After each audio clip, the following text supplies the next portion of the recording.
Yann, c'est un enfant qui, on pourrait dire dès la naissance, a été exposé aux écrans. C'est-à-dire qu'il n'a aucune consistance et aucun langage, puisqu'il ne fait que recevoir des éléments comme ça, et en même temps, c'est comme s'il n'existait pas dans cette maison. Son père consommait énormément de ce jeu vidéo Fortnite, et quand il est arrivé dans la cour de l'école maternelle, en tout cas en grande section, et c'est là qu'il a commencé finalement à vivre, à expérimenter quelque chose qui relevait à peu près de ce Fortnite. C'est-à-dire si quelqu'un le dérangeait, si quelqu'un lui refusait quelque chose, il tapait dessus. Et à cet anniversaire, qu'est-ce qui se passe? Il pensait venir, voilà, jouer, et en fait, il y en a un qui met une vidéo porno et ils se masturbent ensemble dans une pièce. Lui, complètement effaré par ça, voilà, repli, à nouveau, angoisse, etc. Tout ça pour dire que finalement, il y a une banalisation vraiment des contenus pornographiques, et non seulement une banalisation, mais une recherche de contenus violents. Pas simplement de voir comment c'est, hein, mais de voir jusqu'où ça peut aller avec une grande violence par rapport à ça.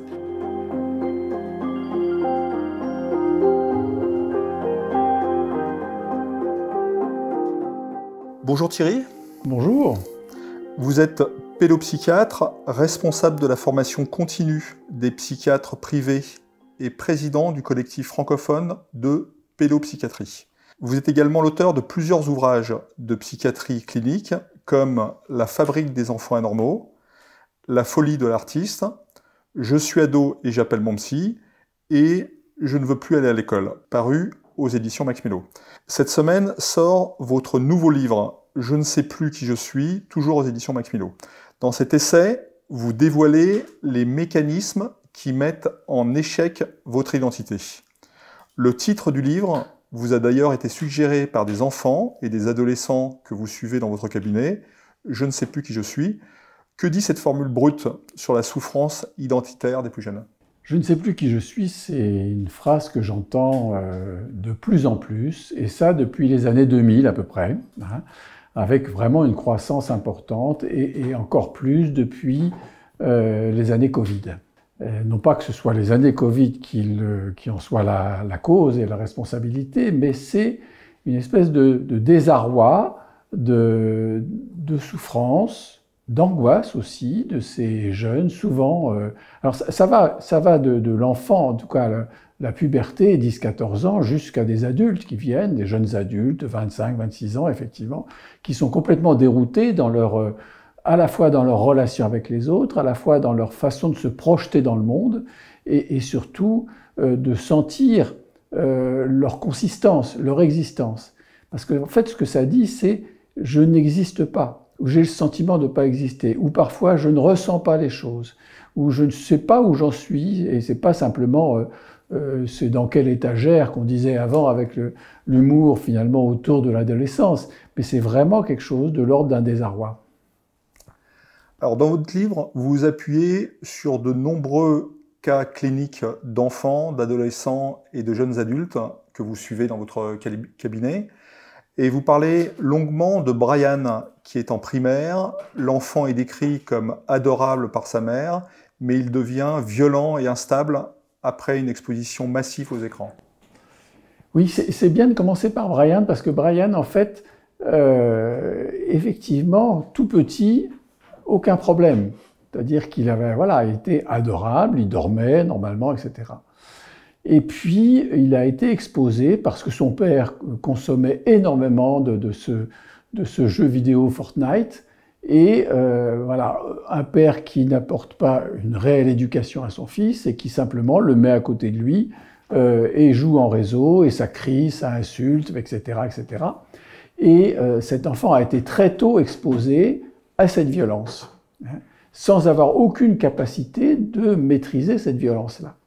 Et la seule réponse qui se trouve à ce moment-là, c'est effectivement de projeter cette violence.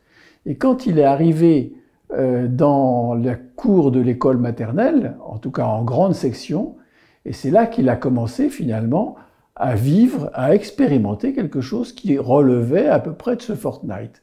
C'est-à-dire, si quelqu'un le dérangeait, si quelqu'un lui refusait quelque chose, il tapait dessus.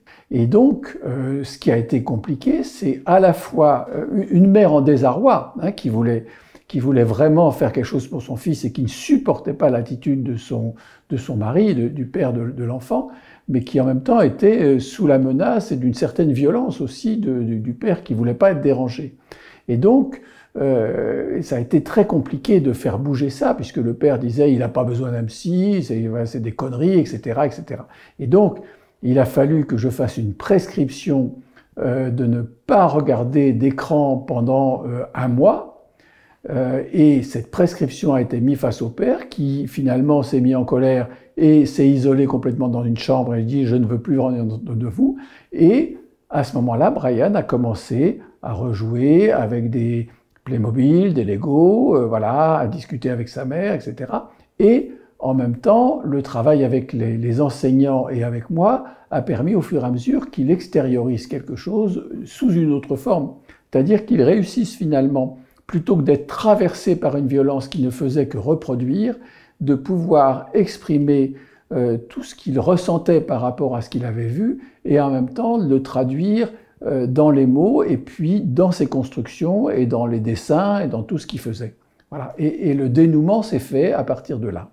Autre cas d'enfant absorbé par les écrans, vous parlez du cas de Yann, qui est, alors lui, a seulement 5 ans, qui est mutique, communique surtout par des gestes violents, cris et onomatopées. Alors, Yann, c'est un enfant qui, on pourrait dire dès la naissance, a été exposé aux écrans. Ça veut dire que dans une famille monoparentale, où la mère est très occupée, et avec 4 ou 5 enfants, je me souviens plus bien, mais je crois que c'est 4 ou 5 enfants, il a été exposé très tôt à ça, sans avoir du tout d'accompagnement et sans qu'il y ait une élaboration. C'est-à-dire qu'il n'a aucune consistance et aucun langage, puisqu'il ne fait que recevoir des éléments comme ça, et en même temps, c'est comme s'il n'existait pas dans cette maison. Et donc, il se présente à moi les premières fois comme un enfant atteint d'autisme. Ce qu'il n'est pas en fait. L'avenir nous montrera que ça n'est pas ça. C'est-à-dire que quand on a réussi ensuite à mettre en place, j'ai mis en place l'assistance d'un éducateur en milieu familial, et puis l'approche avec la mère et l'approche avec la grande sœur, et tout ça a permis qu'au fur et à mesure, cet enfant commence à extérioriser, à exprimer, alors que sinon, effectivement, il aurait été très tôt placé dans une institution pour déficients, etc. Et donc, tout a basculé à partir de cette prise de conscience et à partir du fait que, effectivement, il a pris une consistance d'enfant et il a pu s'exprimer, il a pu extérioriser. Là encore, j'ai demandé, et ça a été à peu près respecté, à peu près, parce que c'est compliqué dans une famille nombreuse, dans un petit appartement, qu'il ne soit plus du tout exposé aux écrans, comme d'ailleurs maintenant nous le demandons, et officiellement ça va être fait, c'est-à-dire de aucune exposition avant l'âge de 3 ans, et très très peu entre 3 et 6 ans. Est-ce que les facteurs autistiques et l'écran, on a pu mettre le parallèle entre les deux? Alors, il faut différencier l'autisme, qui est vraiment une construction atypique finalement du fonctionnement et cérébral et psychologique, avec une difficulté, avec des prévalences sur certaines compétences et avec de grosses difficultés, notamment sur la relation avec l'autre et la relation au monde, avec souvent une sensorialité très particulière. Et donc ça, cet autisme-là, il n'est pas dépendant des écrans. Et parfois même, on se sert justement de l'utilisation des jeux vidéo et de certains outils finalement Internet pour justement les aider à entrer en relation.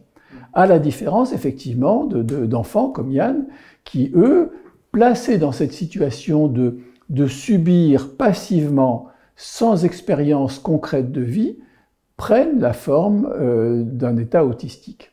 Mais on retrouve ça aussi avec des adolescents. Et je l'ai retrouvé après le Covid, où certains se sont complètement refermés sur leurs écrans, sous la forme de ce qu'on appelle l'ikikomori, c'est-à-dire voilà, avec un isolement social complet, et qui ont vraiment une allure d'autiste, sauf qu'ils ne le sont pas. Alors vous parlez également de l'implication des jeux vidéo sur l'identité des adolescents. Vous analysez le cas de Julien qui a 16 ans et qui est immergé dans les jeux vidéo. Julien parle de voix dans le jeu qui le vrille. Expliquez-nous. Alors l'immersion dans un jeu vidéo, l'affaire de Julien, on peut dire même l'affaire parce que c'est quand même quelque chose de très important. L'affaire de Julien est passionnante parce qu'elle pose une question par rapport au diagnostic et à l'évolution des troubles et des pathologies chez les enfants et les adolescents.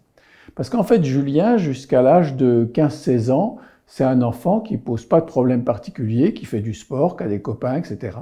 Et puis, comme il est assez compétent sur le plan voilà, de la programmation, etc., il a la chance, par le biais du net, comme ça, il a la chance de pouvoir intégrer une boîte de construction, de conception de jeux vidéo. Et donc, il se retrouve junior comme ça, dans un petit appartement tout seul, et dans l'immersion pour construire un jeu vidéo avec, bien sûr, avec lui, il lui est confié un avatar, comme les autres le ont. Les autres sont des seniors, et finalement, lui rentre complètement dans ce jeu-là, et happé, fasciné et happé par ça, jusqu'à, à un moment donné, se diluer dans cet impact virtuel très fort, hein, et finalement s'identifier à son avatar. Alors on pourrait dire, voilà, c'est pas grave, hein, il va s'en sortir. Sauf qu'à partir de là, il a vécu les seniors, les autres, avec leurs avatars, comme des dominants influents, c'est-à-dire qu'il est rentré dans une forme de délire, avec même, puisqu'il était tout seul dans son petit appartement pour la première fois, avec des manifestations hallucinatoires, au point qu'il n'est plus revenu dans la boîte de conception et qu'il s'est complètement isolé dans un délire hallucinatoire. Et donc, il a fallu le rapatrier, et il s'est présenté comme un état psychotique. Rapatrié chez ses parents. Il a été rapatrié chez ses parents voilà, en urgence, et il se présentait comme un psychotique. Donc ma position, c'est de dire, bon voilà, il a fait une bouffée délirante, comme ça peut arriver chez les enfants et les adolescents, et nous, souvent, on dit coup de tonnerre dans un ciel serein, c'est-à-dire qu'on reste positif sur l'évolution de ces bouffées délirantes, parce qu'effectivement, parfois, il n'en reste pas grand-chose, et on retrouve un équilibre. Sauf que lui, c'est pas du tout ça. Il s'est non seulement complètement isolé, fermé tous les Wi-Fi de la maison, isolé ses parents, et il a amené finalement une forme de dictature de l'enfermement, hein, avec une grande souffrance, avec une grande angoisse, avec des idées suicidaires, et puis impossibilité de sortir. Donc je l'ai vu, je l'ai revu, je l'ai mis sous traitement, et puis j'ai fait en sorte de l'aider finalement à sortir de ça. Et paradoxalement, ça n'était pas un coup de tonnerre dans un ciel serein, ça a été vraiment l'installation dans une forme de psychose, avec un pronostic qui commençait à devenir très inquiétant, hein, et qui a posé la question, est-ce que finalement cette immersion a pu écraser son imaginaire propre sans avoir la capacité de restaurer quelque chose par rapport à ça et de reprendre pied.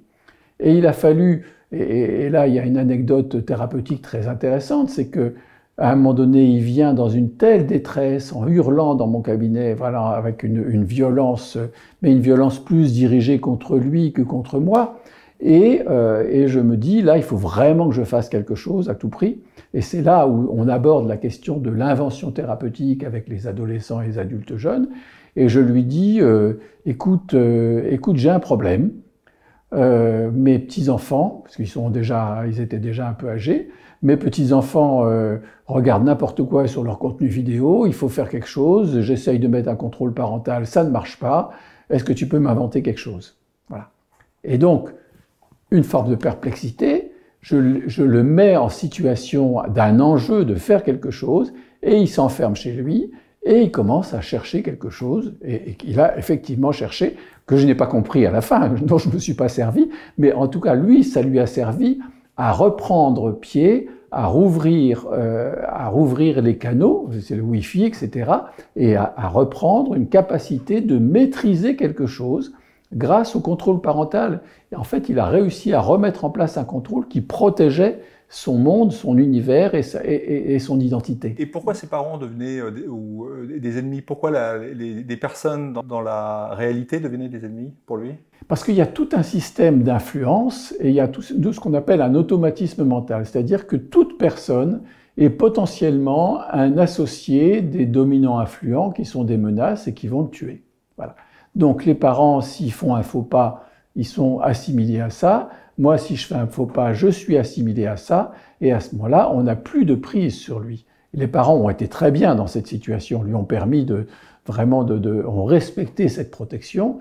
Moi aussi, jusqu'à ce qu'à un moment donné, on puisse rouvrir quelque chose. Donc jusqu'où peut aller cette dissociation chez un adolescent? Alors c'est important, et quand vous me parlez de ça, je pense tout de suite au cas d'Olympe, que je développe pas mal dans le livre, parce qu'il est vraiment paradigmatique, hein, vraiment. Qu'est-ce qui se passe? C'est une jeune fille, comme malheureusement ça se présente souvent en ce moment, à la fois dépressive, qui se scarifie, et qui vient me voir à la suite d'une tentative de suicide, heureusement ratée. Hein. Et donc, je suis face à quelqu'un de mutique, de refermé sur elle, en plus qui a déclenché une anorexie, enfin vraiment des choses très lourdes et très préoccupantes pour les parents, et ce sont des parents adoptifs, avec lesquels je reprends d'abord l'histoire. Donc, elle s'appelle Olympe, hein, le nom est anonymisé, je le précise. Mais en fait, voilà, elle vient d'Éthiopie, et on ne sait rien sur sa première année. Hein. On ne sait rien avant l'adoption. Et donc cet enfant, parce que voilà, elle a 15 ans, mais c'est comme une enfant, quoi, complètement repliée, très mal, et ne dit rien. Et je la reçois seule, et je le reçois seule pendant plusieurs séances, et elle ne dit rien, elle est incapable de dire, sauf qu'elle est angoissée, qu'elle souffre. Hein. Et sur ce arrive le confinement. Et ce confinement, ça a posé problème, et on l'a résolu, ce problème. On ne va pas couper les soins, mais on va instaurer les visio-consultations et les visio-psychothérapies, hein, pour pouvoir poursuivre et ne pas laisser les parents et les jeunes en désarroi. Et donc, après un petit temps d'hésitation, finalement, a lieu une première visio avec cette jeune fille. Et ce qui est très particulier, c'est qu'elle est dans sa chambre, dans la pénombre, c'est-à-dire que je ne la vois pas, elle ne me voit pas, elle ne me regarde pas, mais il y a quand même une présence. Et c'est à ce moment-là qu'elle va commencer à parler. Et quand elle commence à parler, c'est-à-dire au fond, ce qu'elle me dit, c'est « je n'existe pas ». C'est-à-dire, je m'appelle Olympe, j'ai des parents adoptifs, mais je n'existe pas. Et voilà, et dire son désarroi au moment de l'adolescence, au moment où on doit finalement déployer son identité, il y a une impasse complète par rapport à ça. Hein, et notamment parce qu'elle a eu ses premières règles, et ces premières règles ont déclenché, c'est ces premières règles qui ont déclenché ce grand mal-être. Et puis, au fur et à mesure, elle me dit, mais toutes les nuits, je fais des rêves ou des cauchemars comme ça, et j'ai l'impression que c'est tellement vrai que c'est comme si, voilà, c'était une espèce de paralysie du sommeil, c'est comme si c'était vraiment vrai, mais c'est quand même des cauchemars. Et elle me raconte tout un parcours, voilà, où elle est avec une femme, et où ce parcours commence par un coup de feu et par du sang, et par une espèce de fuite comme ça. Hein, et ce qu'elle décrit, ce qui est particulier, c'est qu'elle décrit, et ça, chacun de nous, on peut l'avoir, une odeur, comme si cette odeur revenait de loin et représentait quelque chose. Et en même temps, une espèce d'odeur, de voix, enfin tout un climat. Et ce climat, il correspond, on a tous ça en nous, une espèce de signature qui est cette matrice de nos premiers mois, de nos premiers instants de vie qui correspondent à, voilà, à la chaleur maternelle, enfin maternelle et paternelle, parce qu'il y a du paternel aussi là-dedans. Et donc, elle me décrit un parcours dans lequel elle est portée, elle est tenue, voilà, elle ressent ça, elle l'éprouve, et en même temps, il y a un moment où, voilà, où il y a une chute et où on la retire. Voilà. Et donc, mon hypothèse, c'est que ça peut être délirant, que ça peut être une histoire qu'elle se raconte, mais ce qui ne trompe pas, c'est le fait d'avoir ces premières articulations de l'identité, c'est-à-dire la première signature, une odeur, une sensation, une présence. Et donc, à partir de là, on a donné corps à ça, c'est-à-dire comme une hypothèse qui va être une réalité. Et cette hypothèse qui devient une réalité lui permet de dire « j'ai été aimé ». Voilà, avant d'être pris par ses parents adoptifs, j'ai été aimé. Et donc, à partir de là, elle va mieux, elle se construit à partir de là. Elle construit une identité à partir du blanc qui avait été laissé. Et ce blanc qui avait été laissé ne lui permettait pas de se construire ensuite. C'est vraiment l'illustration de ce que c'est l'identité. Bien sûr, c'est toute une vie, mais c'est aussi ses premiers moments. Et à partir de là, elle a commencé à nouveau à revivre, sans rejeter du tout des parents adoptifs, mais en même temps en demandant aussi à pouvoir porter un deuxième prénom, Leïla, qui était un prénom éthiopien, de façon à pouvoir s'incarner aussi dans cette dimension-là. Et cette jeune fille, qui maintenant a fait un beau parcours, mais a réussi à exister à partir de la construction qu'elle a faite. Et la valeur, et ce qui était important, parce que les parents adoptifs n'ont jamais été au courant de ça, c'est vraiment une affaire d'elle-même. Mais ils ont compris qu'en fait, elle avait construit quelque chose qui lui permettait d'exister, et d'exister pas seulement à travers eux, mais aussi à travers son origine. Son origine qui était un point d'interrogation et qui devenait une vraie identité. Vous parlez également de l'importance des réseaux sociaux chez les adolescents. Un adolescent affirme « si je ne suis pas sur les réseaux, j'existe pas ». Pour lui, l'identité se mesure à la visibilité, like, partage, abonnés tiennent lieu de preuve d'existence. Je vous cite. En dehors de l'écran, il a le sentiment de disparaître, de ne pas compter. Ce vécu révèle une dépendance au regard numérique. Quelle place accorder au virtuel dans la construction de l'identité ? Alors, quelle place accorder au virtuel et quelle place accorder à la réalité et à l'expérience? C'est vraiment là que ça se noue. Parce que le virtuel, s'il vient nous lécher simplement, aucun problème. Si par contre, il vient à la place de, c'est à ce moment-là que ça pose problème. C'est-à-dire que pour construire une identité, il y a plusieurs éléments qui sont charnières. Le premier, c'est l'image du corps. Et ça commence, papa, maman à côté, regarde comme t'es beau, tu ressembles à ton père, ou ceci ou cela, voilà. Et l'enfant qui s'approprie son image. Et ça, c'est l'amorce de la construction de son identité. La deuxième étape, c'est à un moment donné l'expérience, c'est-à-dire qu'il va construire quelque chose, il va être capable de le détruire. Il va transformer ses éprouvés sensoriels, il va les transformer dans des actions qu'on appelle psychomotrices. Et ce processus-là, c'est celui qui va lui permettre de trouver une consistance et de trouver son identité. Mais c'est encore une identité fragile. Après, il y a la confrontation au monde, la confrontation aux autres, et comment le regard des autres, et on le sait bien, chacun a été enfant, adolescent, ce regard des autres, il a une importance, parce qu'il nous renvoie quelque chose. Il nous renvoie d'ailleurs ce qu'on craint ou ce qu'on aimerait. Donc on interprète toujours le regard de l'autre. Le problème, c'est que quand ça se passe dans la réalité, il y a une diversité, et finalement les choses se construisent avec des moments délicats. Une enfance, une adolescence, il y a toujours des moments délicats. Mais quand il y a une emprise du numérique, à ce moment-là, que ce soit le numérique d'ailleurs généraliste, c'est-à-dire les plateformes genre TikTok, etc., ou que ce soit le numérique avec les copains ou les soi-disant copains ou copines qui eux aussi sont là-dessus et qui peuvent aller jusqu'aux formes de cyberharcèlement. Donc ce numérique, c'est un regard qui, à un moment donné, lui dit « si tu n'es pas comme ça, tu n'es rien ». De la même façon qu'il y a une tyrannie aussi de la mode, une tyrannie du style, tyrannie des marques, tyrannie de tout ça, enfin, c'est des choses qui existent. Mais là, le « tu n'es rien », oblige finalement à construire une espèce de faux self, d'image complètement d'un personnage finalement, qui ne correspond pas à ce qu'il est au fond de lui, et donc ça crée une espèce de déchirement, de dissociation comme ça, qui place le jeune finalement en situation de souffrance. Et pourquoi c'est beaucoup plus prégnant les réseaux sociaux plutôt que la mode, plutôt que les marques, plutôt que...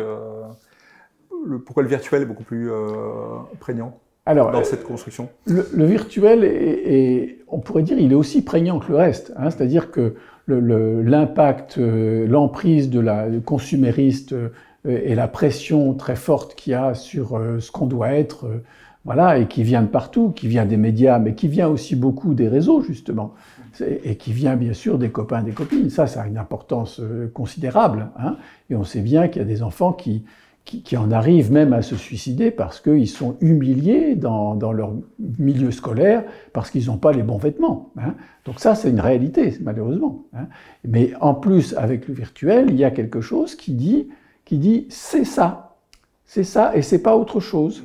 Hein. Et qu'à un moment donné, c'est pas pareil, puisque ça va se passer dans l'intimité, c'est-à-dire l'enfant, l'adolescent et même parfois l'adulte se trouve en tête-à-tête avec du virtuel, et en plus avec la façon de scroller, la façon d'être dirigé vers des algorithmes comme ça qui renvoient toujours à cette dimension-là, eh bien, il va être complètement piégé là-dedans. Et donc aliéné à cette image idéale, à ce que nous on appelle le moi idéal, mais qui ne correspond pas à lui, qui correspond à une espèce d'ersatz de personne, quoi.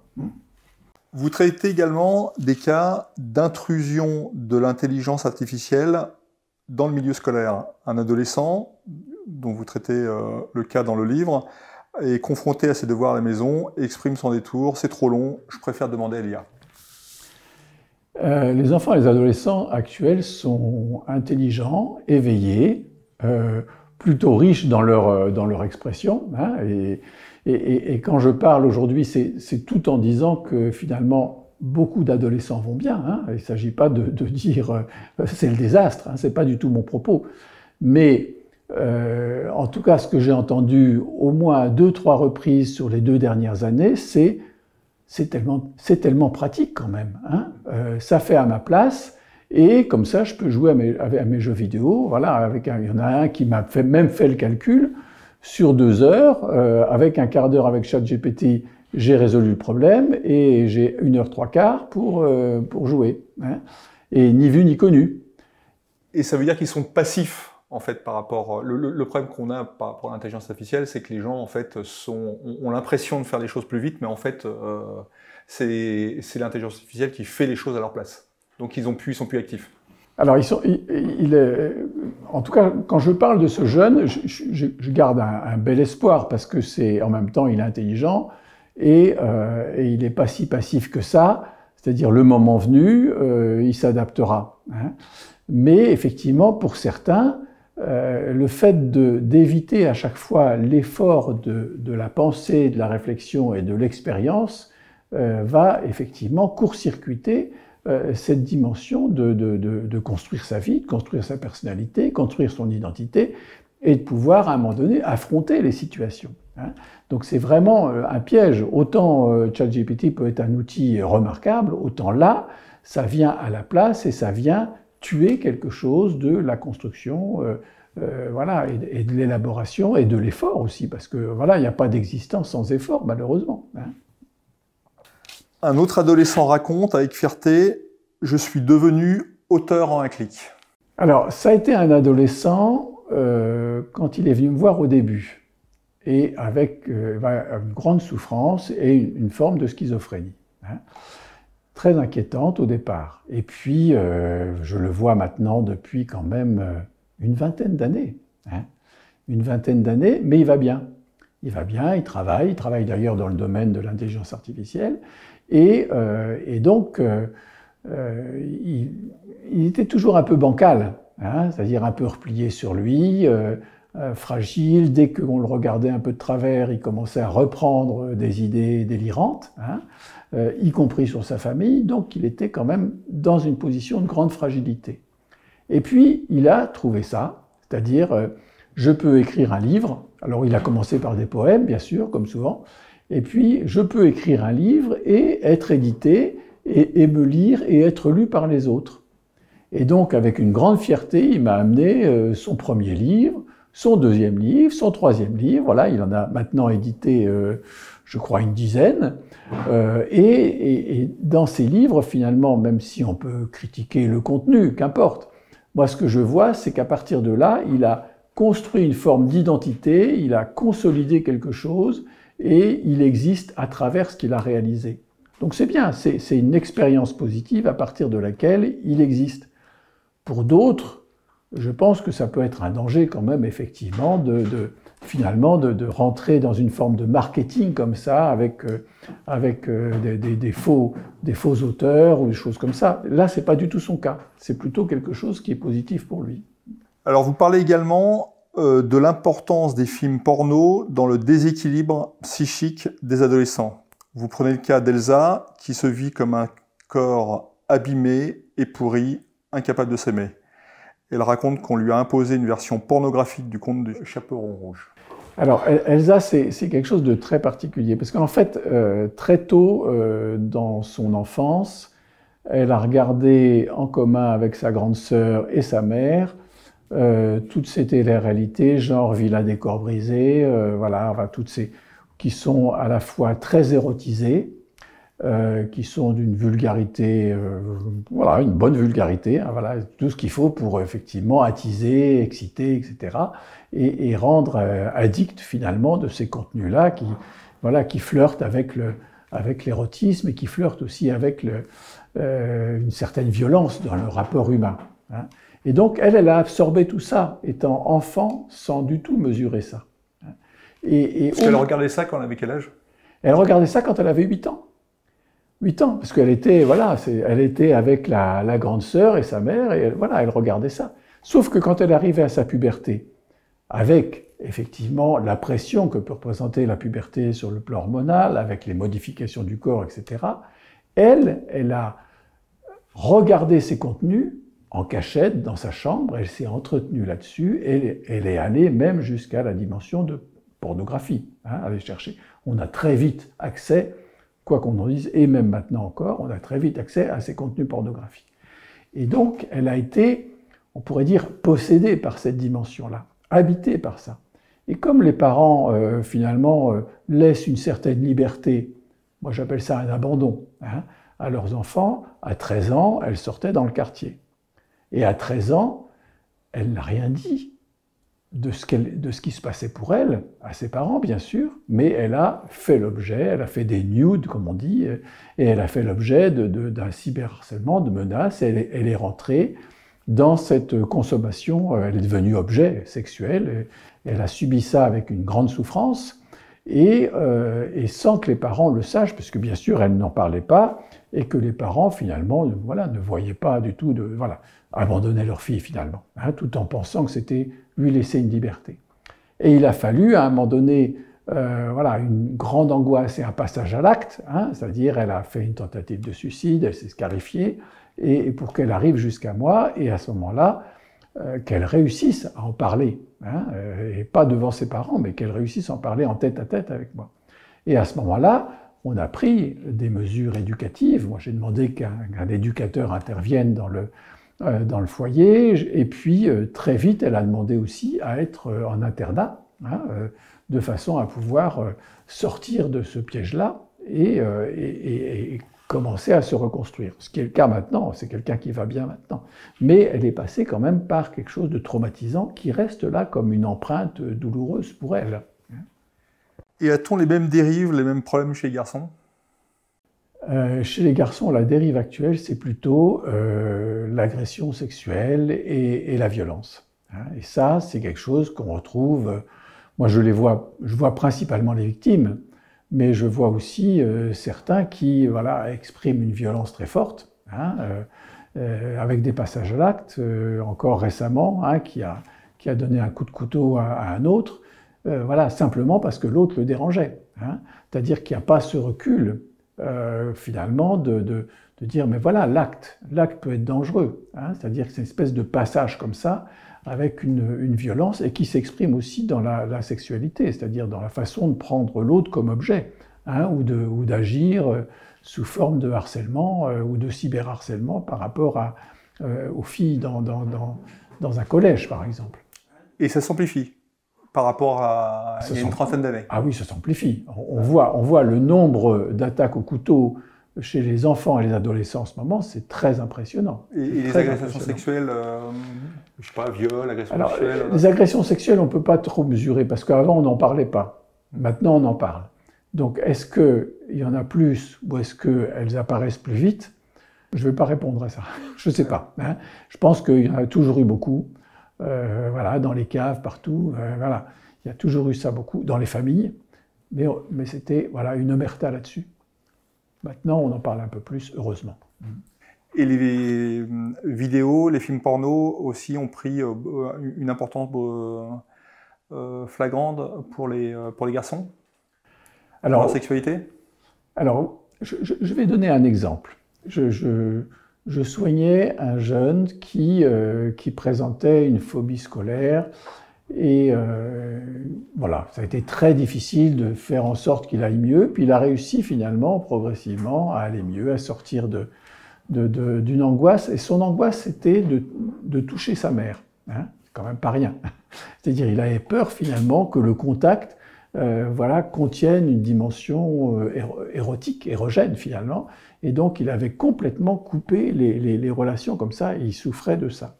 Et donc, avec une phobie scolaire associée.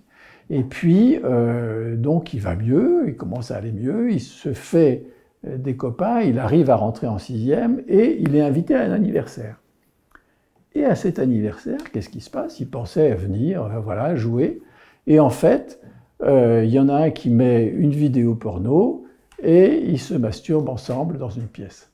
Lui, complètement effaré par ça, voilà, repli, à nouveau, angoisse, etc. Tout ça pour dire que finalement, il y a une banalisation vraiment des contenus pornographiques, et non seulement une banalisation, mais une recherche de contenus violents. Pas simplement de voir comment c'est, hein, mais de voir jusqu'où ça peut aller avec une grande violence par rapport à ça. Et ça, c'est quelque chose qu'on retrouve et qui forcément va se retrouver aussi dans la façon d'aborder la sexualité. Soit de ne plus l'aborder du tout, et avoir une autosexualité, hein, soit effectivement d'essayer de transformer la relation avec quelqu'un sur le mode pornographique, c'est-à-dire où l'autre est objet finalement, et on est dans une espèce de gymnastique sexuelle, quoi. Hein. Et donc ça, c'est quelque chose qui en même temps, qui traduit un désarroi. Hein, et combien d'adolescents, et même assez âgés, sont venus me voir en disant voilà, je ne sais pas comment aborder une fille, je ne sais pas. Alors ça a toujours existé. Mais là, c'était en même temps chargé de contenu qui venait parasiter finalement la relation simple qu'il pouvait établir avec une jeune fille. Les enfants, les adolescents, ou même d'ailleurs les adultes, disent que la plupart des rencontres maintenant se font sur des sites de rencontres. Se font plus dans la rue, mais se fait sur les sites de rencontres, de façon majoritaire. Est-ce que vous voyez ça aussi pour les enfants, les adolescents? Alors hier, j'ai reçu une étudiante en pharmacie dont la copine âgée de 20 ans n'a jamais rencontré personne. Et le réflexe de ses copines, c'est de l'inscrire sur un site de rencontre. Voilà. C'est pas normal, t'as jamais vu personne, donc tu es sur un site de rencontre. Du coup, cette patiente-là a fait la même chose pour elle, hein, puisque voilà, dans les études, très prise dans ses études, mais finalement elle a fait ça. Hein. Je pense que ces sites de rencontres, qui sont nombreux, hein, depuis les sites de rencontres immédiates, style Tinder ou d'autres, voilà, et c'est une facilité dans un monde où la rencontre se fait difficilement, où il y a une espèce de prudence dans la relation avec les autres, ou même, et c'est ça qui est particulier, c'est que finalement on a constaté que la sexualité n'arrivait pas plus tôt maintenant qu'elle n'arrivait avant. Hein. Et plus tôt, effectivement, arrive une consommation sexuelle, mais le passage dans la relation avec quelqu'un est toujours délicat. Et d'autant plus délicat que, voilà, on a, comme on dit, un crush, hein, mais ce crush, il ne va pas plus loin. Hein. Après, il y a une grande méfiance. Et puis, bien sûr, il y a malheureusement ces soirées ou ces premières soirées à 14, 15 ans où on boit un petit coup. Et puis il y a un passage à l'acte qui est du registre d'un viol, hein, et sans pouvoir exprimer un consentement ou pas, ou un accord ou pas. Et voilà, et quelque chose là arrive d'une forme de drame. Hein. Alors, vous avez également des cas de transition identitaire. Un adolescent demande une transition radicale et immédiate sans accepter le temps de la réflexion ni l'exploration psychique. Est-ce que les réseaux sociaux jouent un rôle dans ce phénomène? Alors on va élargir un peu par rapport aux réseaux sociaux. Ils jouent un rôle très important. Mais je vais donner deux exemples. Le premier, c'est une jeune femme qui a juste 18 ans. Voilà, elle vient de la voir, elle a pris son rendez-vous, elle s'est arrangée pour la voir au moment de ses 18 ans. Et elle vient en exigeant que je lui fasse un certificat pour qu'elle puisse se faire retirer l'utérus. Parce qu'elle a décidé qu'elle ne ferait pas d'enfant. Si un jour elle veut en adopter, elle adoptera, mais elle ne fera pas d'enfant et elle ne veut pas d'utérus. Elle ne veut pas changer de sexe, mais elle ne veut pas d'utérus. Donc mon recul, c'est de lui dire, peut-être y réfléchir. Et sa position va être une position extrêmement violente de dire vous n'avez pas à me refuser ça. Hein. Autrement dit, ce que je dis, ce que je décrète, doit avoir lieu. Ça, c'est la première situation avec une construction qui ne passe pas forcément par les réseaux sociaux, mais qui est quand même quelque chose de très actuel. Ce que je dis, je suis ce que je dis. Hein, et vous devez suivre ça. L'autre situation qui est la plus fréquente, c'est un mal-être pour X raisons. Voilà, un mal-être adolescent ou une histoire de harcèlement ou une histoire délicate. Et à partir de ce mal-être, l'adolescent va aller chercher sa réponse sur les réseaux sociaux. Qu'est-ce qui m'arrive? Et donc les algorithmes sont là vraiment pour pouvoir permettre d'avoir une réponse. Et très souvent, ce que j'ai entendu, puisque j'ai rencontré quand même à peu près, j'ai refait bien sûr une analyse de dossier il n'y a pas longtemps et j'en ai 120 situations comme ça. Et donc, ce qui est énorme sur les dernières années, parce qu'il y a une croissance très importante. Sur combien? Sur combien d'enfants qui viennent vous voir ou d'adolescents qui viennent vous voir? Ah ben beaucoup. Par an, j'ai au moins 300, 400 enfants et adolescents qui viennent. Hein. Donc sur la proportion sur 10 ans, ça ne fait pas énorme. Hein, ça fait 10, 12 par an, mais c'est déjà énorme. Alors que si je recule il y a 30 ans, quand j'exerçais, j'en avais un de temps en temps. Et ce n'était pas du tout la même problématique. Donc là, ce qui est important, c'est qu'à partir du mal-être, quelqu'un sur le réseau social arrive à lui dire « j'ai ta solution. Je sais que si tu te sens mal comme ça, c'est parce que tu es né dans le mauvais corps. Hein » De la même façon qu'à une époque, on en a beaucoup parlé, j'avais beaucoup écrit là-dessus, quelqu'un sur le réseau social arrive à lui dire « j'ai ta solution. Je sais que si tu te sens mal comme ça, c'est parce que tu es né dans le mauvais corps. Hein » Et tu sauras exister et on va un beau monde où tu sauras exister. Et c'est comme ça qu'il venait capter finalement des âmes sensibles, si j'ose dire, et les endoctriner et les faire rentrer dans un mouvement djihadiste. Donc on a le même profil, c'est-à-dire qu'à un moment donné, j'ai ta solution, si tu te sens mal, c'est parce que tu es dans le mauvais corps. Et comme en plus, c'est vrai, puisque par exemple une adolescente qui commence à avoir son corps changé, se sentir mal, avoir des boutons, etc., elle se sent mal dans son corps. Donc c'est vrai, elle se sent mal dans son corps parce qu'elle est dans cette position intermédiaire où tout bouscule. Les hormones bousculent, le regard des autres, etc., etc. Donc en même temps, c'est vrai. Sauf que c'est pas « je suis né dans le mauvais corps », c'est « je ne me sens pas dans mon corps, je ne me sens pas bien dans mon corps ». Et là, la réponse qui vient court-circuiter ça, c'est de lui dire « si tu ne te sens pas dans ton corps, c'est que tu n'es pas une fille, mais que tu es un garçon et que tu dois faire ta transition. Et tu verras, si tu fais ta transition, ça ira beaucoup mieux. » Et donc, des jeunes de 14 ans, 15 ans, viennent avec cette demande-là. Et ils ont, comme maintenant l'État français, comme d'autres États, abondent dans ce sens-là, c'est-à-dire finalement prennent une position qui est de dire l'école ne doit pas contrarier une demande de changement de sexe, doit accepter que la personne porte le prénom voilà, qu'elle a choisi, etc. Donc il y a un enchaînement qui fait qu'à un moment donné, cette personne en désarroi va cheminer vers le fait de devenir autre. Le problème, et c'est pour ça qu'on lutte beaucoup en ce moment avec un observatoire des idéologies autour des enfants et des adolescents, le problème, c'est qu'à partir de là, il y a le traitement hormonal et la chirurgie. Hein, et qu'on a vu quand même un certain nombre de situations de traitement hormonal dès l'âge de 13-14 ans. Hein, on en a beaucoup parlé à l'époque de la vidéo La Petite Sirène qui était passée sur une chaîne de télévision. Et des mastectomies avant l'âge de majorité, c'est-à-dire à 16 ans, quoi. Hein, et certains praticiens, en dehors de toute approche déontologique correcte, sont passés à l'acte par rapport à ça. Donc le risque est énorme. C'est-à-dire qu'à un moment donné, une réponse est faite, et avec cette réponse, ça vient se concrétiser. Et comme maintenant, le pédopsychiatre n'a pas le droit de mettre en question ça. Parce que sinon, on appelle ça une thérapie de conversion. C'est-à-dire, on voudrait changer la décision de la personne. Hein, c'est complètement fou.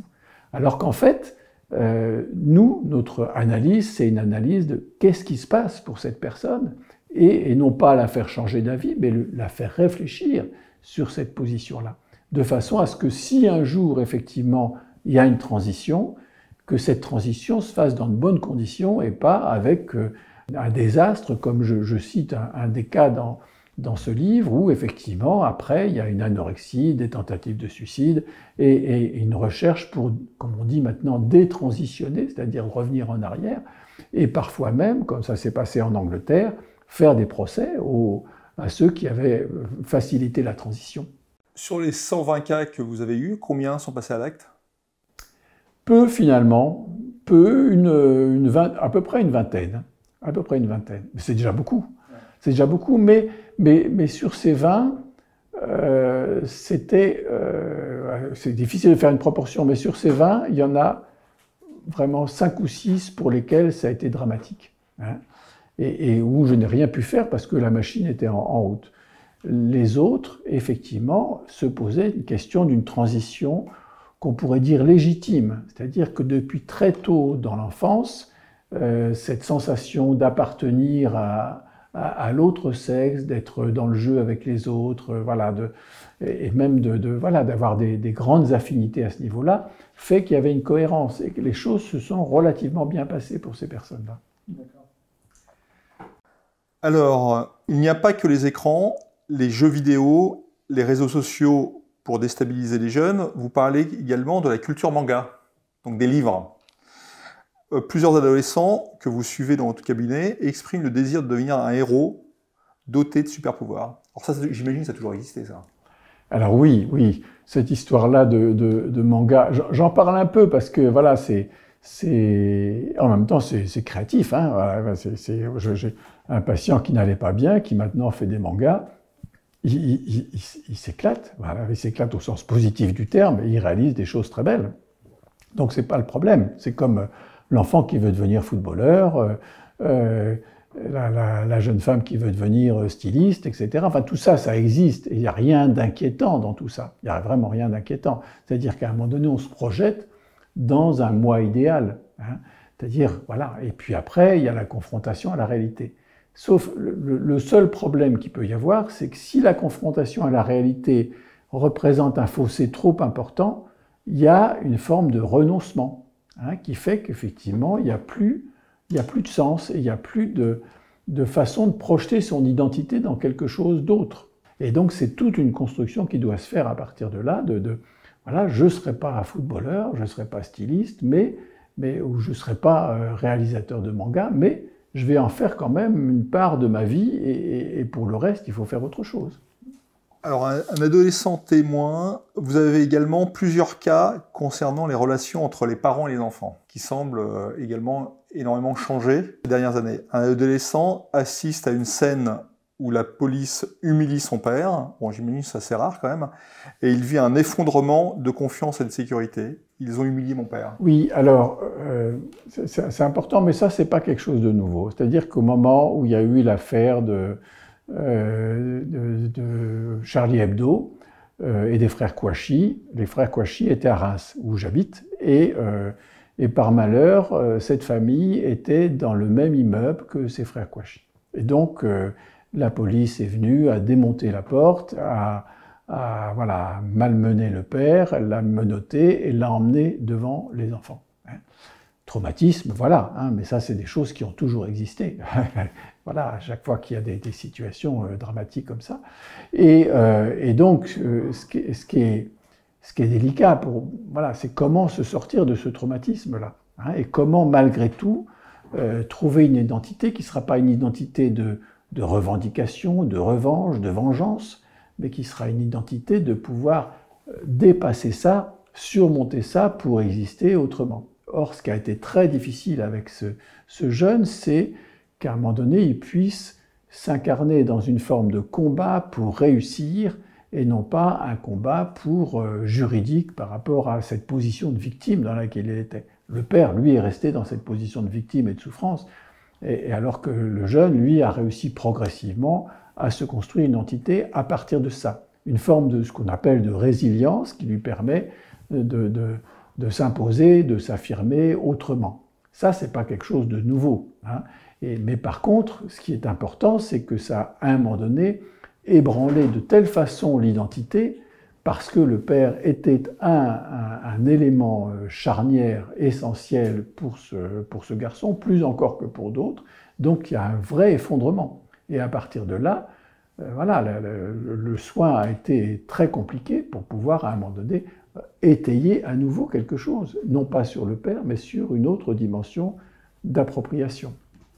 Alors, vous évoquez le cas d'une adolescente qui est fusionnelle avec son père. Après la naissance de jumeaux, elle se sent rejetée, indigne d'être encore sa fille, et tombe dans la jalousie et l'effondrement. Est-ce que les filles sont davantage fusionnelles avec leur père à notre époque? Alors, pour y répondre, je vais prendre deux cas presque opposés. Celui d'Elsa,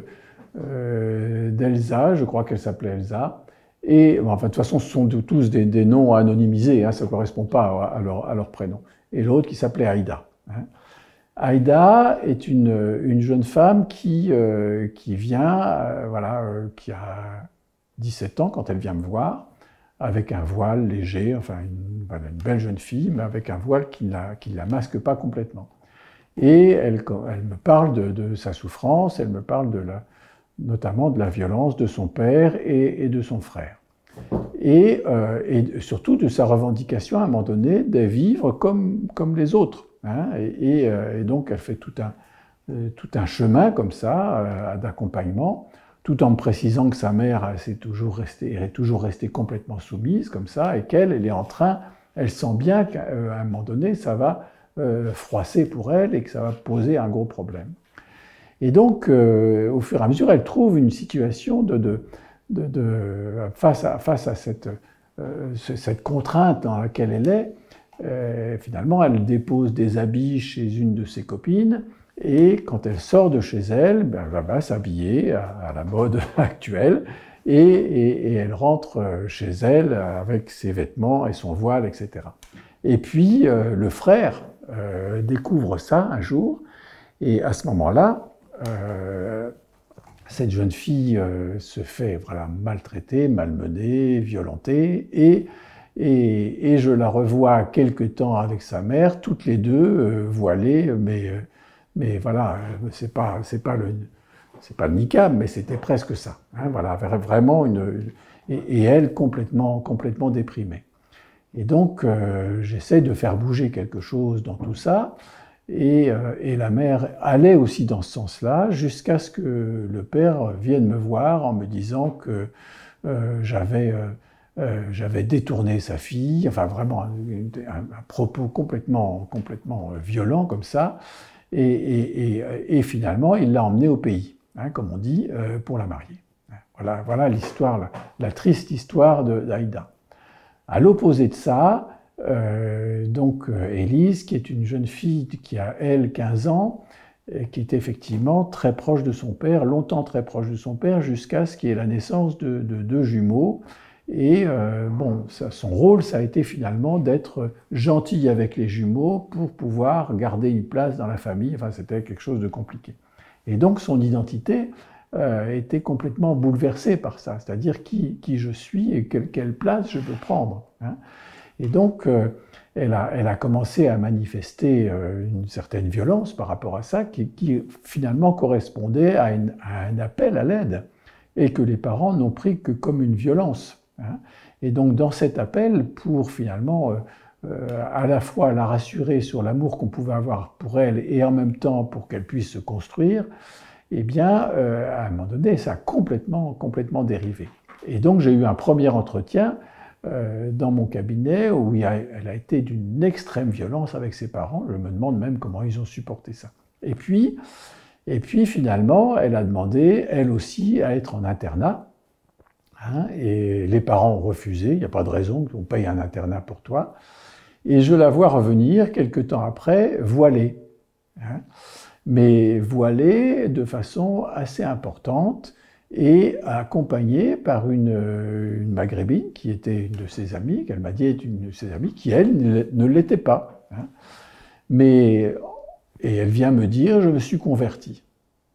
C'est-à-dire, je vais trouver mon identité non pas du côté de mes parents, chrétiens, d'extrême droite, le père, ancien de l'Algérie en plus, donc voilà, en tout cas toute une histoire à ce niveau-là, et elle, voilà, et donc le père a complètement disjoncté à partir de là, hein, a demandé que j'hospitalise sa fille, ce que j'ai refusé, hein, et elle finalement est allée jusqu'à cette provocation, jusqu'à ce qu'à un moment donné, finalement, elle soit la saloperie de la famille. Elle a été identifiée comme ça. Et elle s'est identifiée comme ça, dans un premier temps. C'est ce qui lui a permis, à un moment donné, de pouvoir exprimer à la fois l'amour et la haine qu'elle pouvait ressentir. Et puis, elle aussi a demandé ensuite à être en internat, où très rapidement, voilà, le voile, tout ça, ça a disparu. De toute façon, elle ne pouvait pas y être comme ça. Et où elle a réussi à construire une identité tout à fait autre, et en se dégageant finalement de la position paternelle. Et quand le père est revenu vers elle en essayant finalement de se rabibocher avec elle, comme on dit, ben non, pas du tout, c'était pas possible. Par contre, elle a réussi à tisser une relation avec sa mère qui lui a permis finalement de s'identifier un peu plus comme femme ensuite. Et ça, ce sont des cas qui sont de plus en plus fréquents, ou ce sont des cas qui me paraissent très traditionnels? C'est le patriarcat, c'est l'importance de la religion oui. Dans une famille? Quand je parle de ces différents cas, c'est pas pour dire il y a des choses très actuelles. Je ne sais pas qui je suis, ou je ne sais plus qui je suis. C'est quelque chose qui existe depuis longtemps et qui est lié aussi à un certain nombre de situations et d'événements de la vie. Tout ce qui est plus actuel, c'est tout ce qui concerne la transidentité, tout ce qui concerne la relation aux écrans, tout ce qui concerne aussi la construction. Hein. Parce que ce qui est important, c'est cette dimension d'expérience dont je parlais tout à l'heure et qui manque. Et si l'expérience manque, à un moment donné, il va y avoir une espèce d'égarement. Et ce qui est aussi très actuel, dont on n'a pas encore parlé en ce moment, c'est ce qu'on pourrait appeler une dysmaturité. C'est-à-dire un décalage, une espèce de déhiscence, de fracture finalement, entre une espèce de personnage, de faux self, de faux moi finalement, qui donne le change, qui est comme il faut être par rapport au virtuel, ou comme il faut être par rapport au style des autres, et en arrière-plan, parce qu'il y a justement eu un manque d'expérience de vie, en arrière-plan, un petit enfant. Hein. Et donc, tout ce qui est du domaine sensible, du domaine de la sensorialité, des perceptions, etc., finalement, va se ressentir d'autant plus douloureusement. Et c'est là qu'apparaissent et l'angoisse, et ça, c'est une angoisse très récente, hein, et surtout ce qu'on appelle borderline, état limite, c'est-à-dire qu'à un moment donné, il y a une espèce ce qu'on appelle de déréalisation et de dépersonnalisation. Je précise ça. Déréalisation, c'est perdre contact avec la réalité, c'est-à-dire avec une confusion entre le réel et le virtuel. Et dépersonnalisation, ça veut dire je ne me sens plus, je ne me ressens plus,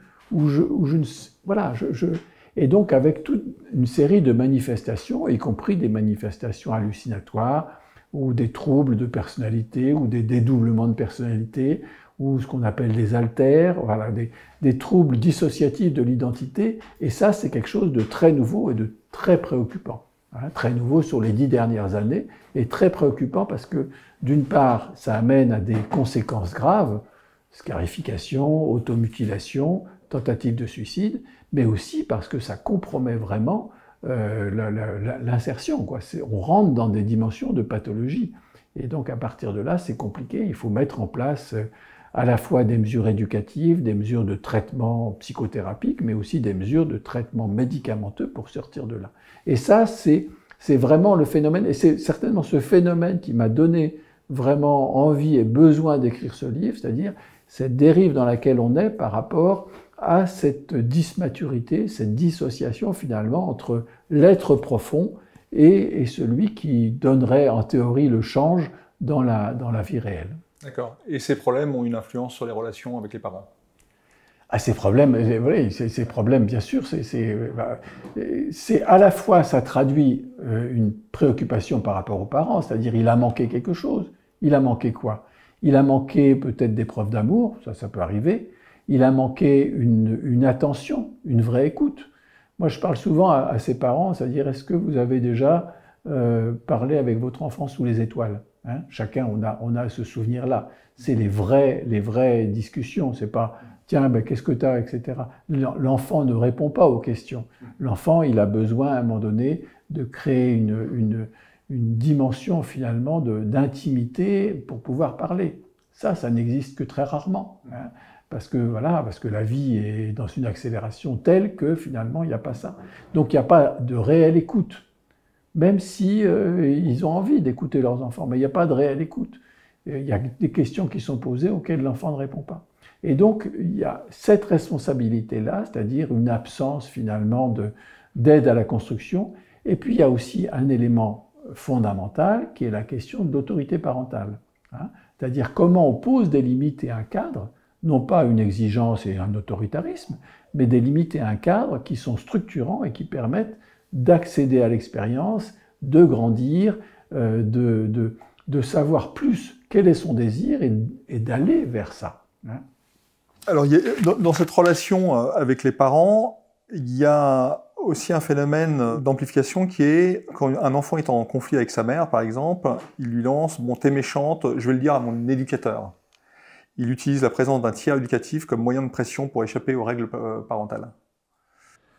Alors ça, c'est vraiment un phénomène nouveau et sur ces 5-6 dernières années, peut-être d'ailleurs depuis le Covid, mais sans lien forcément direct.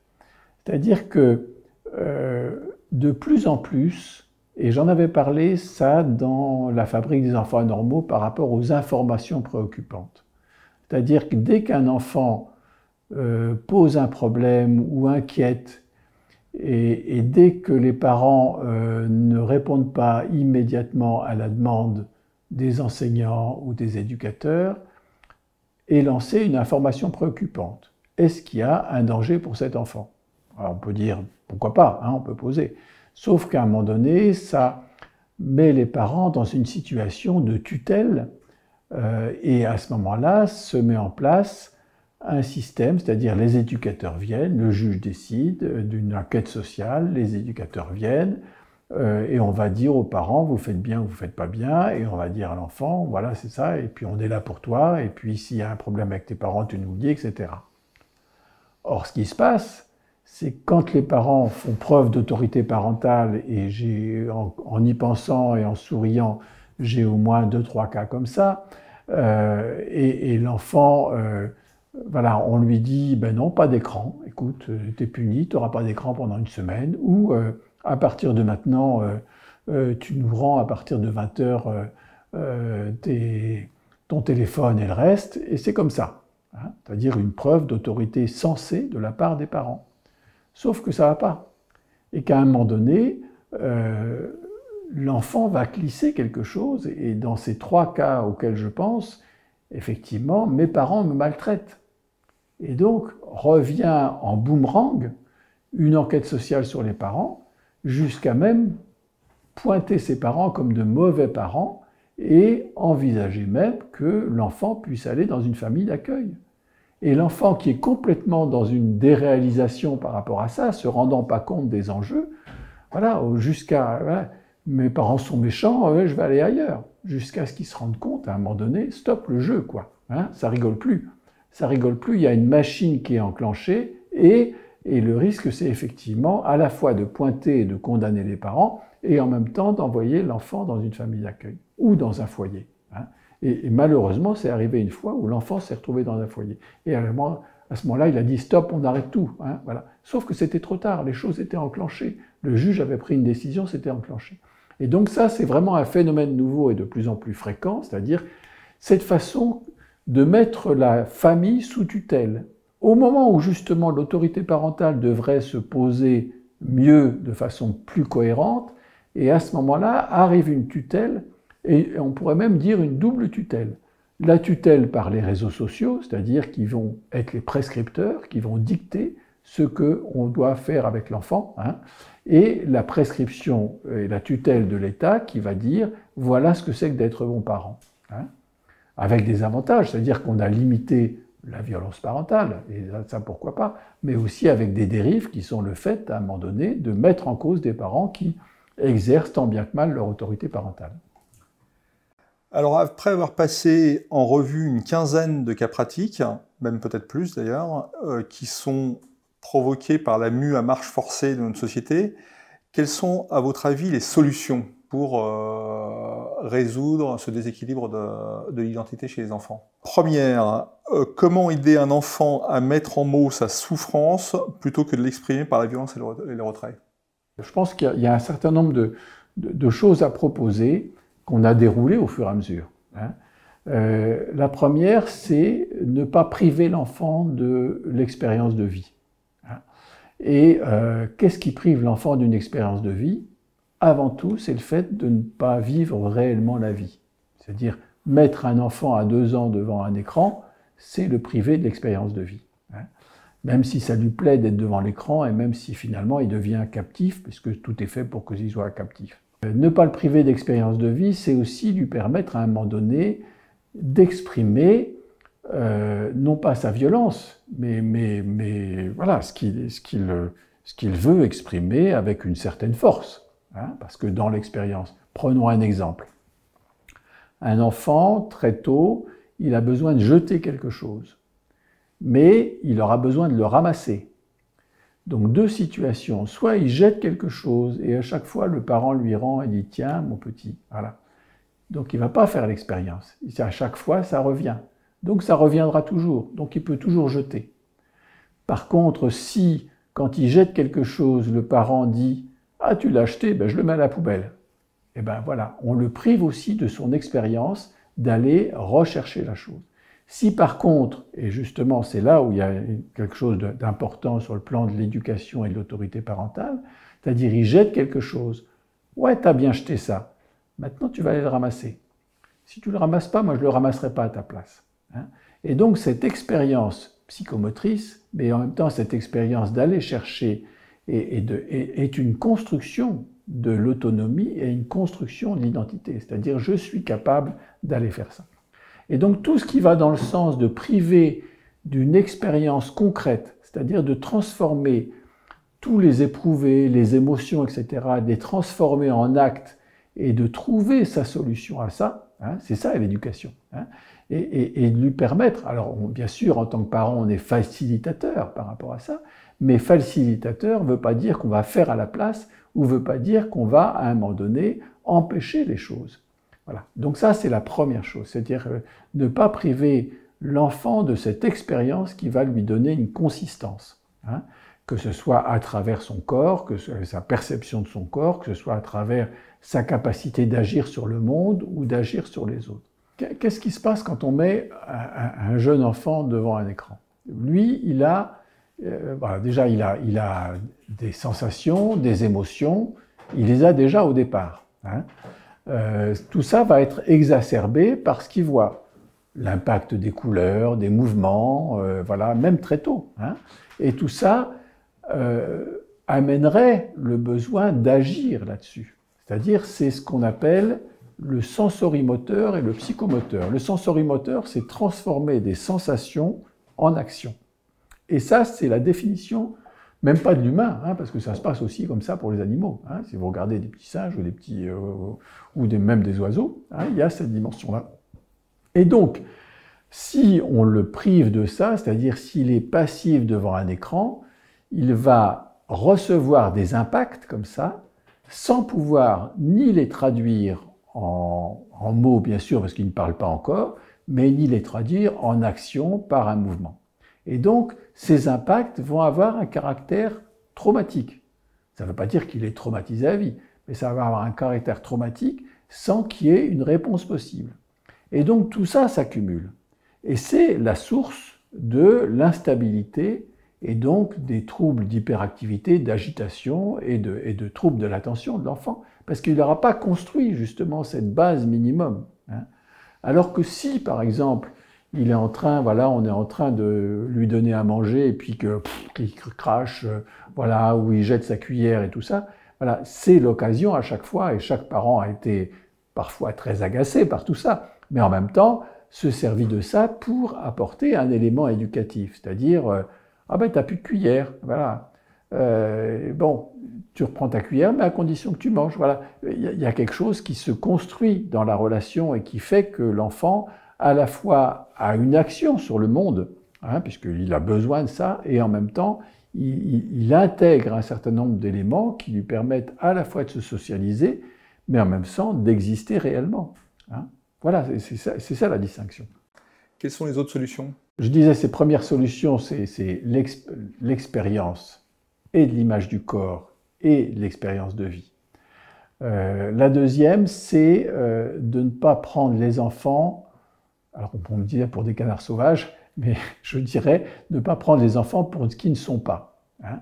C'est-à-dire que quand un parent dit, voilà, j'entends ça très fréquemment, un enfant qui commence à avoir des réflexions comme ça, alors il a la chance d'être un peu intelligent, mais il utilise son intelligence au service de sa satisfaction et il va manipuler son parent. Et j'entends des parents dire, il a 8, 9, 10 ans, ah ben c'est son adolescence ou c'est le début de l'adolescence. Je réponds à ces parents, non.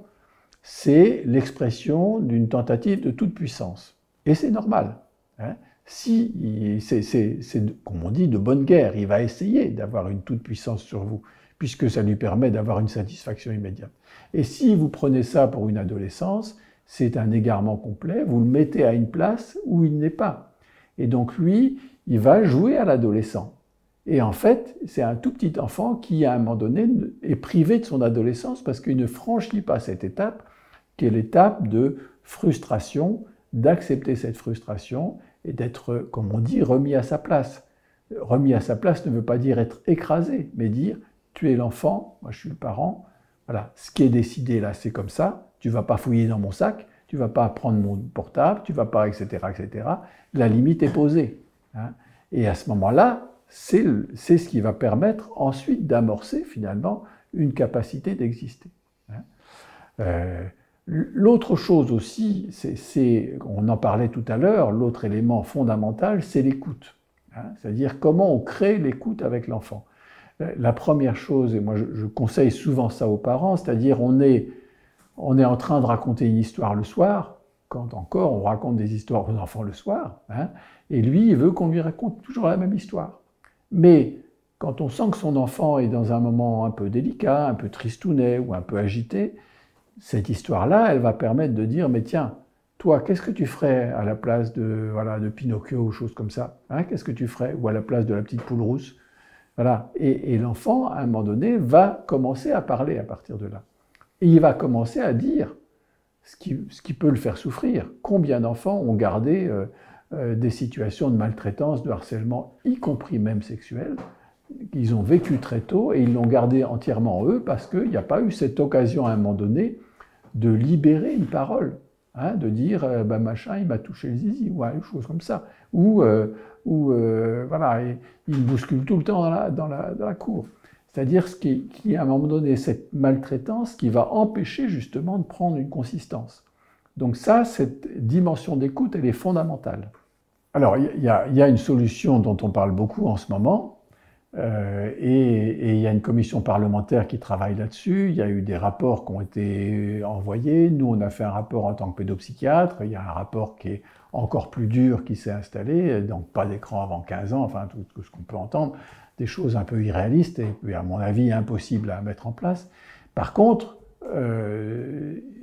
rendre aux parents la possibilité d'agir sur les réseaux sociaux, sur les écrans, sur les contenus numériques, sur tout ce qui à un moment donné peut avoir un effet captif, addictif sur leur enfant, c'est la moindre des choses, c'est-à-dire restaurer cette capacité pour les parents de donner une limite. La réponse des parents, c'est toujours il va faire sa crise, et il l'a fait, et parfois une crise violente. Mais si on ne passe pas par cette crise, reparlons de Brian tout à l'heure, qui effectivement, j'ai dit à la mère, bon, voilà, on va faire une prescription, c'est pas d'écran pendant les 15 jours ou un mois qui viennent avant qu'on ait notre prochain rendez-vous. Et donc, Brian a fait une crise terrible dans le cabinet, il est venu me donner un coup de pied, enfin voilà, tout ça. Il dit, voilà, c'est comme ça, c'est une décision de ta mère et de moi, et que ça te plaise ou pas, c'est comme ça. Et si ton père ne prend pas cette position, nous, on prend cette position-là. Et donc, restaurer ça, restaurer cette capacité de poser une limite, c'est vraiment la seule et la meilleure solution pour qu'à un moment donné, on garde son enfant dans une position de capacité de devenir un adulte et non pas captif de contenus numériques qui sont là justement. Vous savez qu'il y a ce qu'on appelle la captologie. Je ne sais pas si vous voyez ce que c'est la captologie, c'est-à-dire que théoriquement les psychologues sont là pour soigner. Or, il y a un certain nombre de psychologues, ça s'est passé aussi quand on a fait l'organisation scientifique du travail, c'est-à-dire comment rendre les travailleurs les plus productifs possibles, notamment en décomplétant les tâches, en mettant un certain nombre de choses. Charlie Chaplin a bien présenté ça à une époque, dans les temps modernes. Et donc, ces psychologues qui sont censés soigner sont là pour étudier toutes les possibilités, tous les éléments qui peuvent rendre captif un humain. Et qu'est-ce qui rend captif? C'est la stimulation de la dopamine, la satisfaction, la stimulation de l'ocytocine, le sentiment d'enveloppement ou l'adrénaline et toute l'alternance de ça. Et plus il y a d'alternance, plus il y a de stimulation de ces trois-là, et plus l'enfant, l'adolescent et l'adulte et le senior sont captifs. Donc, ces gens-là travaillent là-dessus, de façon à ce que quand on commence à rentrer sur un contenu et scroller sur un contenu, on est entièrement prisonnier de ça. Et donc, le rôle du parent, c'est à un moment donné d'arriver, avec l'aide de tous ceux qui peuvent le faire, à empêcher que l'enfant soit prisonnier de ça. Et ce qui peut être vu comme une position ringarde ou ce qui peut être vu comme une position autoritariste est en fait la moindre des choses pour qu'un humain reste un humain et non pas un androïde. Et c'est vrai que c'est une situation de facilité également pour les parents. Facilité pour les parents, et puis en même temps, tous les enfants sont sur les réseaux, ont un téléphone portable, donc on est entraîné vers une issue en fait qui est très compliquée à contrer. Oui, c'est un sacré combat. Alors on pourrait être tenté de dire c'est un combat perdu d'avance. Mais on peut aussi imposer à un moment donné des règles aux plateformes, par exemple, ce qui est en train d'essayer de se faire tant bien que mal avec les plateformes pornographiques, ou avec TikTok, parce qu'il est un peu sous les feux de la rampe en ce moment au niveau de la commission parlementaire, mais aussi au niveau de l'Europe. Donc on peut aussi dire, on a perdu le combat, parce qu'il y a une telle pression, une telle force des GAFAM, qu'effectivement, on ne peut pas grand-chose là-dessus, et d'autant plus que les enfants et les adolescents sont intelligents et savent à un moment donné contourner tout ce qui peut être mis en place pour finalement avoir un minimum de cohérence éducative là-dedans. Mais on peut aussi dire que si, à un moment donné, on légifère là-dessus, et si, par exemple, quand une plateforme est dans une forme de dérive, eh ben, elle est coupée, hein, il y a une vraie menace, et à ce moment-là, ça oblige à faire des choses. Hein. Ce qui s'était passé à l'époque avec Twitter, maintenant ça a évolué d'une façon complètement différente. Mais voilà, moi je suis de ceux, en plus travaillant sur la santé mentale dans tous les pays francophones, parce que le problème se pose ici comme en Afrique, comme au Maghreb, ou comme au Québec ou ailleurs, finalement c'est d'être complètement débordé par ça. Et que finalement l'éducation soit aux mains des contenus numériques, hein, avec tout ce que ça peut avoir comme dérive, avec les influenceurs, etc. etc. Hein. Et donc, voilà, je crois qu'il faut quand même rester dans une position de combat, et surtout dans un combat qui n'est pas de bannir tout ça, parce que c'est d'une grande richesse. Hein, voilà, ça fait partie de la vie, on ne le retirera pas, mais de savoir l'utiliser. Et l'exemple de l'IA est remarquable à ce niveau-là. C'est-à-dire, soit effectivement, c'est un apport considérable qui va être un support d'intelligence, de réflexion, de dialectique, etc., et qui peut être aussi, qui vient à la place et qui peut abêtir les personnes, puisque finalement, il suffira de cliquer sur le bouton de l'IA pour qu'à un moment donné, les choses soient faites et qu'on n'ait pas à penser. C'est-à-dire, on ne pense plus, on ne sait même pas comment les appareils fonctionnent, on ne sait plus rien, mais on produit quelque chose à partir de là. Et qu'est-ce que vous dites aux parents quand les enfants n'utilisent plus les écrans, vous dites également aux parents de ne plus utiliser les écrans?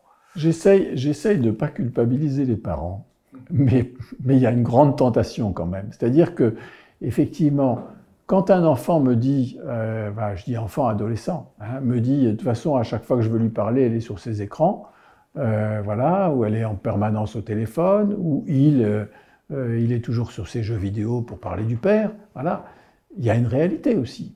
Une réalité chez les parents, chez tout le monde, chez les seniors aussi. Les seniors sont complètement captifs de tout ça. Et donc, la moindre des choses, le b.a.-ba de ça, c'est qu'effectivement, il y ait une capacité pour les parents de se dégager de ça, hein, et de se décaptiver de ça. C'est pas gagné. C'est pas gagné parce que c'est vraiment tellement installé, voilà, partout, y compris dans la voiture. Voilà, on ne parle plus dans une voiture. Dans une voiture, il y a les choses qui se passent, l'écran central, tout le monde profite de ça, chacun son écran. Voilà. Et même dans la voiture, qui était un lieu où, en allant quelque part à l'école ou en faisant un petit bout de route, l'occasion justement dans ce lieu comme un peu clos, de parler, ben non, ça n'existe pas. Oui, les gens sont même avec leur casque. Donc, effectivement, il y a une vraie responsabilité des parents. C'est pour ça que, par exemple, en ce moment, j'ai mis en place un cycle de rencontres, débats avec les parents et avec les professionnels, de façon à répondre à leurs questions par rapport à ça. Il y a aussi des opérateurs, comme Bouygues, par exemple, qui a pris cette initiative de faciliter, d'aider les parents à travailler sur le contrôle parental, à les rendre plus performants, plus intelligents sur la chose. Et donc, quand ils le font eux, pour leurs enfants, ils peuvent le faire aussi un peu pour eux.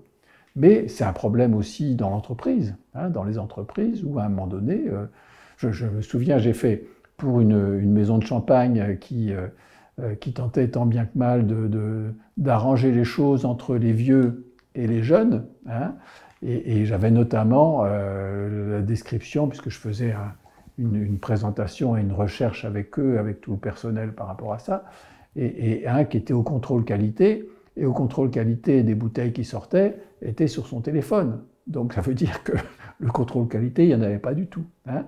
Et à côté de ça, des vieux qui se démenaient comme ça, mais qui devenaient de plus en plus violents avec ces jeunes. Là, il n'y avait qu'une fracture générationnelle très importante. Et il a fallu poser une charte dans l'entreprise, y compris comme on le fait au collège en ce moment, c'est-à-dire on dépose les portables à l'entrée, voilà, et cette charte-là, qui a été signée par tout le monde, hein, à peu près respectée, voilà, a permis quand même que les choses s'arrangent un peu. C'est-à-dire c'est aussi ces chartes qu'on peut poser Alors, poser une charte familiale, oui. Moi, en tout cas, à chaque fois que je peux le faire, je le propose. Mais c'est au cas par cas. Hein. Il faudra qu'à un moment donné, il y ait une pédagogie qui permette aux parents aussi de reprendre possession de leur capacité. Ouais.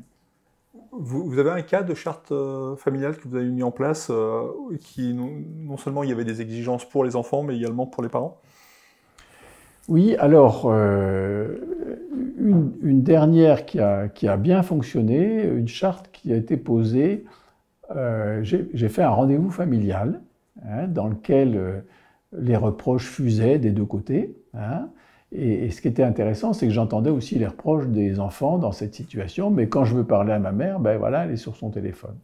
Et donc, la première, c'était à un moment donné qu'il y ait un vrai temps, avant le dîner, un vrai temps de détente dans lequel chacun pose ses écrans, et puis qu'il y ait un temps dans le week-end où effectivement ces écrans sont posés. Hein, voilà, alors je ne me souviens plus, mais enfin il y avait toute une partie de la journée où les écrans étaient posés, où on faisait autre chose ensemble. Et ça, c'est déjà énorme. Hein, c'est déjà une discipline pour chacun qui était difficile à réaliser. Mais ça a été d'un apport considérable. Et dans les réunions que vous faites avec les familles, quelles sont les questions que se posent principalement les parents par rapport à ces écrans? Alors, la réflexion que j'entends toujours, c'est on ne peut rien faire, on est débordé, on n'a aucune prise sur lui. Et on a tout essayé. Voilà, c'est ce que j'entends à chaque fois. On a tout essayé. Et ma réponse, c'est ben, maintenant que vous avez tout essayé, vous allez prendre une ligne et vous n'allez pas la lâcher. Et cette ligne-là, qui est en fait la définition d'un cadre, hein, et qui n'est pas une ligne rigide, mais une ligne dans laquelle on pose effectivement les choses, et ce qui permet à ce moment-là de les aider à prendre une position sur laquelle ils ne vont pas transiger. Leur réponse aussitôt, c'est « mais ça va être terrible, il va nous faire des crises terribles, et puis on est embêté voilà, à l'appartement avec les voisins, etc. » Eh bien voilà, il va falloir prévenir les voisins que pendant une petite semaine, voilà, ça va hurler, hein, voilà, en espérant que ça marche comme ça, et on ne lâche pas. Et on ne lâche pas. Hein. Et donc, c'est comme ça que les choses se posent. On ne lâche pas. Hein. Je vous remercie Thierry. Je rappelle que vous êtes l'auteur du livre « Je ne sais plus qui je suis » aux éditions Max Miot. Merci beaucoup.